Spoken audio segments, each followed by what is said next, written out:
সবার সহযোগিতা, সবার প্রচেষ্টা এবং সবার অংশগ্রহণে সুন্দর শহরে রূপ লাভ করে। দেশনেত্রী বেগম খালেদা মেয়রের দায়িত্ব যখন দেয়, আমার বয়সের সময় বিলো 34 ছিল। ব্যাপক বৃক্ষরোপণ, plantation, happiest city in the world, prime মিনিস্টারের সবচেয়ে বড় পুরস্কার আমরা অর্জন করেছি। যারা দেশের জোর করে শাসনে ছিল, জনগণের ভাগ্যের পরিবর্তন হয়নি। এটা মহানগরীর দায়িত্ব পাওয়া, বিশেষ করে তখন বাংলাদেশের 4টাই সিটি ছিল, একটা ঢাকা, চট্টগ্রাম, রাশিয়ার খুলনা। সেখানে মেয়রের দায়িত্ব পাওয়া আমার বয়সের সময় বিলো 34 ছিল। আসলে এই সময়টা মানুষ অনেক পরিশ্রম করতে পারে, উদ্যমী হয়। তো সে সময় রাজশাহী মহানগরে যখন দেশনেত্রী বেগম খালেদা মেয়রের দায়িত্ব যখন দেয়, সে সময় রাজশাহী ছিল একটা অন্ধকারময়, দুর্গন্ধযুক্ত, চলাচল অনুপযোগী একটি, মানে বলা যায় যে মরু এলাকার একটা শহরের মতো। তো সব মিলেই রাজশাহী একটা অস্বাস্থ্যকর, অপরিচ্ছন্ন ছিল।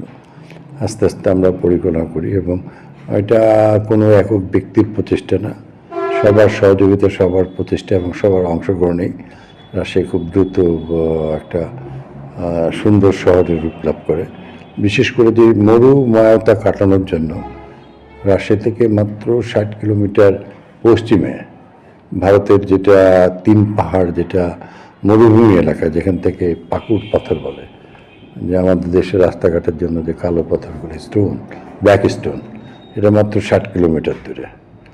মরুপক্ষের একটা বিষয় হলো যে একদিক দিয়ে বা ভালো এলাকাগুলিকে মরুভূমি আস্তে আস্তে গ্রাস করে নেবে, আবার পিছন সাইডের এলাকাগুলো থেকে ছেড়ে সেটা আবার আগের রূপে ফিরে আসবে। এটাকে বলা হয় বিবর্তন। তো সেই হিসাবে রাজশাহী করার জন্য বড় বড় যারা জ্ঞানীগুণী ব্যক্তি, তাদেরকে সবকে নিয়ে এগুলো করা হয়। তার জন্য প্রকৃত ছিল যে ব্যাপক বৃক্ষরোপণ, প্ল্যান্টেশন। আল্লাহর অশেষ রহমত যে আমি প্রায় 18 বছরের মধ্যে জেলে 1 বছর, বাকি 17 বছর এই সিটির মেয়রের দায়িত্ব পালন করেছি। তো সেই সময় 14 বার প্রাইম মিনিস্টারের সবচেয়ে বড় পুরস্কার আমরা অর্জন করেছি। এবং রাজশাহী গ্রিন সিটি, আমাদের কনসেপশন ছিল যে clean, green, educational, healthy city, সেই টার্গেটটা আমাদের ছিল। তো সে সময় আস্তে আস্তে আল্লাহর রহমতে সরকার ম্যাডাম হেল্প করাতে ব্যাপক রাস্তাঘাট, বিভিন্ন শিক্ষা প্রতিষ্ঠান এবং পদ্মা নদীর উপরে বিশাল বাঁধ, তারপর গ্যাস লাইন স্থাপন, রেলওয়ে বা একটা আধুনিক স্টেশন, বহু পার্ক, মাস্টার প্ল্যান করা, সব মিলেই আসে আস্তে আস্তে একটা সুন্দর শহরের রূপ লাভ করে। এটা হচ্ছে একটা সরকারের, যারা দেশ পরিচালনায় আসে তারা আগায় নেয়, ভালো করলে পরবর্তীতে জনগণ তাদেরকে আবার সেই সুযোগ দেয়, আর খারাপ করলে তো জনগণ পরিবর্তন করে, যেটা বিফোর বা এটা 6 সালের আগে পর্যন্ত ছিল, 2000 পরবর্তীতে তো একটা স্বৈরাচারী বা একটা নির্মম একটা দুর্বিষহ জীবনের মধ্যে দিয়ে মানুষের সব কিছু অধিকার হারলেও আর সব দিক দিয়ে দেশ পিছিয়ে গেছে। জনগণের ভাগ্যের পরিবর্তন হয়নি।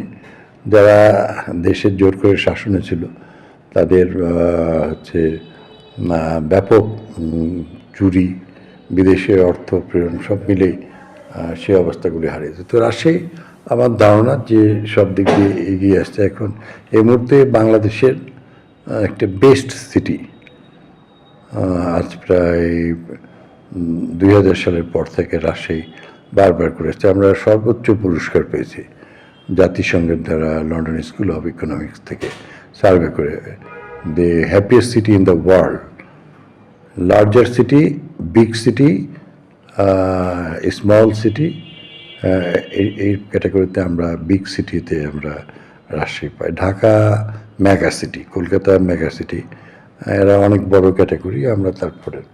তো সেটাতে আমরা সর্বোচ্চ পুরস্কার পেয়েছিলাম।